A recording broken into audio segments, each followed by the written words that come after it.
bugnaw. So lami kay iligid. So ang toner nga akong gigamit is kani si Kojiksan nga toner nila nga skin lightening. So kani atong gamiton nga pang toner. So mag-toner ta. Kailangan sa ninyo og gapas, pero ang gapas optional lang na kung gusto niyo gamiton. So kailangan daw pataas magkuan ka gapas imong nawo. Next na ko nga gamiton nga skincare is kani si Jijo Aloe Eye. So super nice jud ni siya.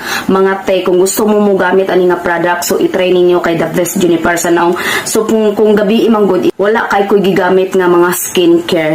Pero pag adlaw, so daghan kay kog skincare nga gamiton basta adlaw.